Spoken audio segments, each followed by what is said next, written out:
परिवार में किसी की मृत्यु के बाद घर में क्यों नहीं बनाते खाना। गरुड़ पुराण हिंदू धर्म का एक बेहद महत्वपूर्ण ग्रंथ माना जाता है, जिसमें जीवन, मृत्यु और उसके बाद की आत्मा की यात्रा के बारे में विस्तार से बताया गया है। इसमें बताई गई नियम और परंपराएं आज भी कई परिवारों में श्रद्धा के साथ निभाई जाती हैं। इन्हीं में से एक महत्वपूर्ण नियम है कि घर में किसी की मृत्यु के बाद कुछ समय तक चूल्हा नहीं जलाया जाता। इसके पीछे धार्मिक, भावनात्मक और स्वास्थ्य से जुड़े कई कारण बताए गए हैं। गरुड़ पुराण को भगवान विष्णु और उनके वाहन गरुड़ के बीच संवाद के रूप में बताया गया है। इसमें आत्मा, कर्म, पाप पुण्य, स्वर्ग नरक और मोक्ष जैसे गहरे विषयों की जानकारी दी गई है।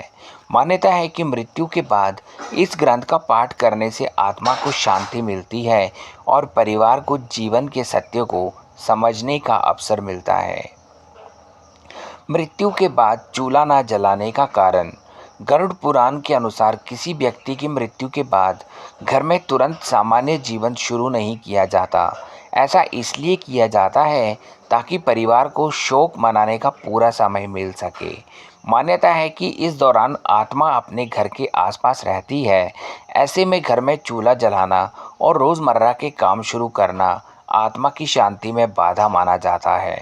दोस्तों, वीडियो इन्फॉर्मेटिव है, बिना स्किप किए बने रहना अंत तक मेरे साथ। शोक और सूतक काल की परंपरा। मृत्यु के बाद एक निश्चित अवधि तक सूतक काल माना जाता है, जो आमतौर पर 3 से 13 दिन तक चलता है। इस दौरान कई धार्मिक नियमों का पालन किया जाता है, जिनमें चूल्हा न जलाना भी शामिल है। ये समय परिवार के लिए मानसिक रूप से संतुलन बनाने और शोक मनाने का होता है। साफ सफाई और स्वास्थ्य का महत्व। गरुड़ पुराण में ये भी बताया गया है कि मृत्यु के बाद घर की साफ सफाई बेहद ज़रूरी होती है। अंतिम संस्कार के बाद वातावरण की शुद्धि, कपड़ों की धुलाई और स्नान करना आवश्यक माना गया है। स्वास्थ्य के नज़रिए से भी इस दौरान खाना बनाने से बचने की सलाह दी जाती है, ताकि स्वच्छता बनी रहे। सामाजिक और भावनात्मक कारण। इस परंपरा के पीछे एक बड़ा कारण परिवार को समय देना भी है। इस दौरान रिश्तेदार और समाज के लोग भोजन की व्यवस्था करते हैं, जिससे परिवार को सहारा मिलता है। यह परंपरा न सिर्फ धार्मिक है, बल्कि भावनात्मक रूप से भी परिवार को संभालने में मदद करती है।